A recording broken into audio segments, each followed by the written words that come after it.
Spoilers ahead. Watch out, and take care. The movie begins with Russian soldiers navigating the snowy mountains, and taking their positions. An officer surveys the area through binoculars. Mashikin approaches Vanya, initiating a conversation, but Vanya runs off, laughing. Another soldier confronts Yeliseyev, who then retreats to his spot, and gazes at a star medal in his pocket. Soon, the Russian army charges, shouting and firing, while being fired upon from the opposite side. Amidst the chaos, some soldiers fall, but others manage to plant grenades, weakening the German forces. Despite the challenges, the Russian soldiers push forward. One soldier gets caught in barbed wire, but they press on, fiercely battling, and ultimately overpowering the Germans. Yeliseyev sits, appearing bewildered. Just as the battle seems to end, gunfire erupts from another direction, which the Russians counter with a grenade. As Yeliseyev stands, he's shot in the head. Fading to black, the star medal in his hand, and the fallen soldiers around him. After the battle, the soldiers retreat to a safe location. Mashikin laments the heavy losses, but the head officer silences him. Suddenly, news arrives that Lieutenant Komarin Yand, First Sergeant Pavlenko have been killed by German soldiers. The remaining soldiers gather around a map, to strategize their next attack. Sisoev takes Komarin's place, while Lavrov replaces Pavlenko. Kartsev approaches Officer Zorin, who acknowledges the substantial losses their army has endured. Kartsev agrees, noting that Mashikin had expressed the same concerns. It was a steep price to pay for capturing a village. The two men share a cigarette as they walk on. Their conversation is interrupted by the sound of Zirkin crying. They find him distressed, because his gun accidentally injured a fellow soldier. Kartsev takes the gun, and the head officer assigns him responsibility for Zirkin. Kartsev then passes this duty to Barkov. Examining a bottle, Barkov discovers German bullets lodged in it, and angrily confronts Zirkin. Ivan arrives with some water bottles from a nearby house, and meets Kartsev on the way. They chat briefly, before Kartsev pockets a bottle and heads inside the house. While drinking, he explores the house, and discovers weed in a German soldier's jacket, which he starts smoking. Lying on the bed, he finds a gun, and keeps it with him. Knowing the Germans can return at any moment, the Russian soldiers work swiftly to eliminate any remaining threats. Later, Kartsev approaches a young soldier named Somov, and offers him a drink. Somov confesses that he is only 17, and lied about his age to join the army.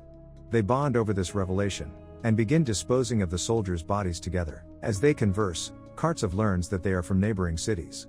Their conversation is interrupted by Sisoev, who shoots Somov, causing Kartsev to angrily confront him for not clearing the bodies. Kartsev then offers Sisoev a drink, but Sisoev shouts at him, accusing him of poisoning their own soldiers with German liquor. Kartsev remains unfazed by Sisoev's outburst. At the base, Officer Zorin informs the lieutenant that the Germans abandoned Kiev and the village too easily.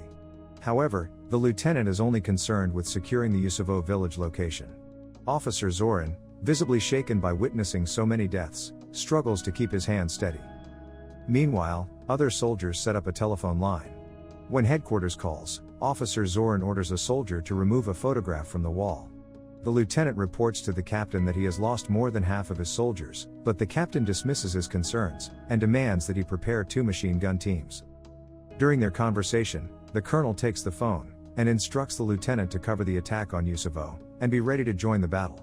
The lieutenant protests, explaining that he only has half his team left. The colonel, unwilling to entertain any objections, insists that the order stand. The lieutenant gets ready for the upcoming battle. Meanwhile, Kartsev distributes cans of food to the soldiers, who eagerly open them and start eating. Officer Zorin joins them, rallying the troops with a motivational speech about defeating the Germans. He then shares the meal with them. Suddenly, gunfire erupts, and the soldiers quickly take their positions. Amidst the chaos, some machine gun soldiers advance, some are shot down, while others find cover and successfully reach the base. Officer Zorin continues to encourage them, then informs Zirkin that he is now part of the machine gun crew. Zorin sends Kartsev to another location, informing him that the machine gun team has arrived from that direction. Zorin then leads Ushakov and Kartsev towards the lieutenant. In the midst of this, a soldier expresses confidence that they will take Yusuvo, while Barkov speaks to another soldier, who is angry and worried about the heavy losses.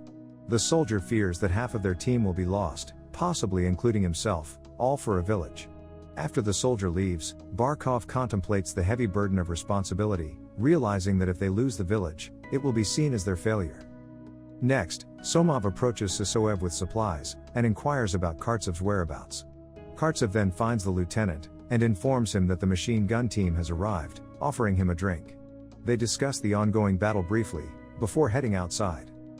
Meanwhile, Somov talks to Kartsev about Sisoev. From the base, the lieutenant spots the German army through binoculars, and orders his soldiers to open fire. The soldiers reluctantly comply, and fire at the advancing Germans. Through the binoculars, the lieutenant observes the Germans retreating. Kartsev then approaches the commander, and suggests moving to the backup position. Suddenly, the German army launches a grenade attack. Explosions and gunfire ensue, causing chaos among the Russians.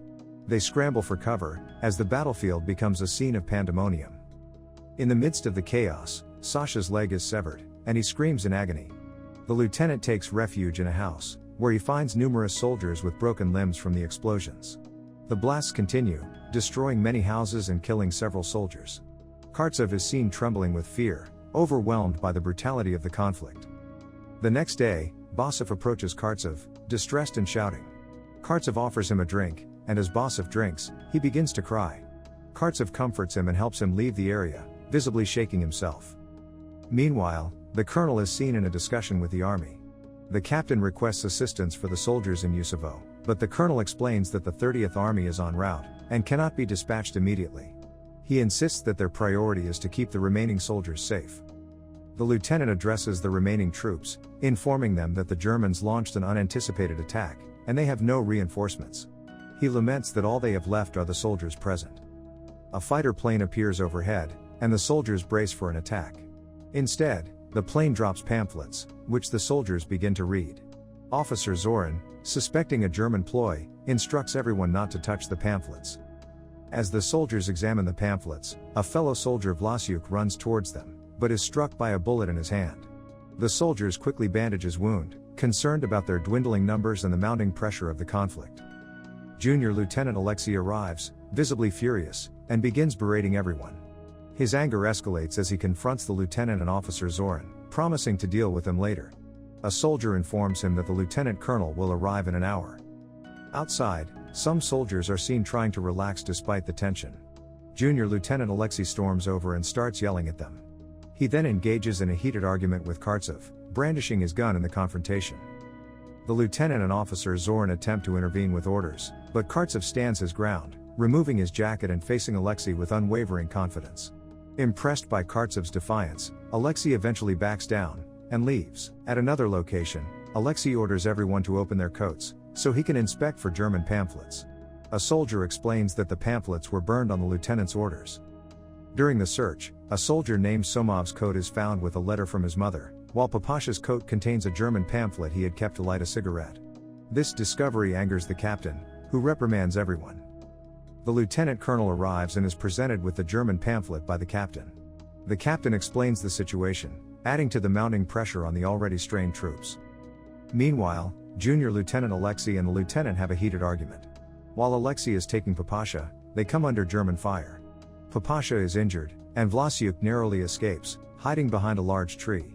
Papasha wants to assist Alexei, who mistrusts him and refuses his help. Officer Zorin and the lieutenant discuss the dire situation, strategizing for the imminent threat. The captain meets with the colonel, informing him that they are prepared for a night attack. Officer Zorin and his team are also on high alert, with orders to remain awake and vigilant. As night falls, Papasha, observing the firelight in the sky, tries to call out to Vlasyuk.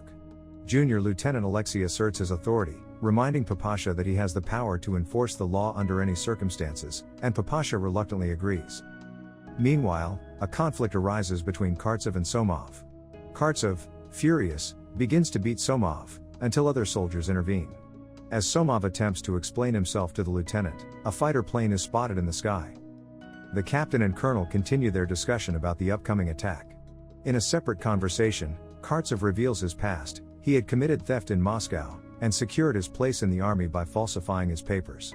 The revelation shocks the soldiers, who consider shooting him, but the lieutenant intervenes to stop them. Mishikin, confused, refers to Kartsev as Smoke, and struggles to understand his true identity. Vanya informs Mishikin that Kartsev is a criminal, to which Mishikin responds that he too is a criminal, a former philosophy professor. Officer Zorin arrives, adding to the complex and tense atmosphere. In the meantime, the Germans advance, maneuvering through the snow. Junior Lieutenant Alexei and Papasha are stationed, observing the scene. The lieutenant questions Mashikin, expressing frustration. Despite the intelligence officer's presence, there is a lack of food and the soldiers are starving. The colonel speaks with the captain, stating their only options are to either defeat the Germans, or face death. Somov remarks that the Germans in Kiev treated them well, compared to their own people. Officer Zorin, suspecting Somov of being a German sympathizer, begins to assault him. As gunfire erupts, Bosov pulls Somov away, and takes him to a safe location. He burns some papers and secures the door behind him, leading Somov inside. The others follow him, preparing for the incoming threat. In the darkness, the Germans close in on their position. The colonel warns the captain that the Germans will overpower them and ensure their complete annihilation. Upon entering the room, the colonel discovers a pile of dead villagers, causing Somov to break down in tears. As the Germans approach, the Russian soldiers are momentarily caught off guard, appearing to be asleep. Papasha reacts swiftly, killing a German soldier, and starting a barrage of gunfire. The other soldiers awaken to the commotion, and join in, firing at the advancing Germans. The colonel receives word that the Germans have attacked Ovsyanikovo, and orders everyone to prepare for battle. A fierce struggle ensues at Ovsyanikovo, with casualties mounting on both sides. The Russians, fearing for their survival, fight desperately. Papasha assists Junior Lieutenant Alexei, helping him to safety amidst the chaos. The Germans eventually capture Ovsyanikovo. Somov witnesses the events from behind a door, and after some time, is caught by a German soldier. In a desperate fight, Somov manages to kill the soldier, but the situation remains dire. As Papasha assists Junior Lieutenant Alexei, he is suddenly shot, and dies. The Germans capture both Vlasyuk and Alexei. Faced with the order to kill Alexei, Vlasyuk, disturbed by the mocking laughter, chooses to end his own life instead. The Germans then executed Alexei. Elsewhere, Lieutenant Officer Zorin and the remaining troops regroup. Somov rushes to them, urgently warning that the Germans will not attack head-on, but will instead shell the trenches with mortars. He explains that the signal for the attack will be a red flare. The captain and colonel initially believe the attack is imminent, and that they are behind schedule. However, the colonel asserts that the battle has only just begun. Somov provides detailed information about the German strategy, and urges the team to trust him, revealing his knowledge of German tactics from his studies. Despite the orders to remain at Ovsyanikovo, the lieutenant decides that the final command will be his own. Officer Zorin and Lavrov instruct the team to lead the men back to their original base, while Bosov and Kartsov are tasked with providing cover. As the German forces prepare for their assault, the soldiers from Ovsyanikovo begin their withdrawal to the base. Bosov, Kartsov and the commander take a moment to smoke and drink, awaiting the red flare. The Germans launch their assault on Ovsyanikovo, causing widespread explosions and fires. The captain and colonel, observing the devastation, are deeply concerned. Kartsov, injured and on the brink of collapse, faces the German onslaught. The commander, using a machine gun, manages to inflict significant casualties on the German forces. However, the Germans advance with tanks, and Bosov is killed in the process. The colonel receives word that the Ovsyanikovo team has arrived and, frustrated, orders them to retake Ovsyanikovo. The captain takes the lieutenant inside, and reviews the map, emphasizing the critical importance of reclaiming Ovsyanikovo. Despite the daunting task, the lieutenant agrees to proceed. The entire Ovsyanikovo team is seen advancing to retake the village. It all is a staggering loss of 13 million Soviet soldiers. The Battle of Rzhev was pivotal, turning the tide of the war, and contributing significantly to the defeat of the Nazis at Stalingrad, in late March 1944. The Germans, having lost their foothold, were forced to retreat from Moscow, unable to receive reinforcements, and eventually losing their stronghold at Stalingrad. The end. Thank you for watching. Subscribe if you'd like to see more videos like this. Turn on the notifications, and leave a like to help the channel out.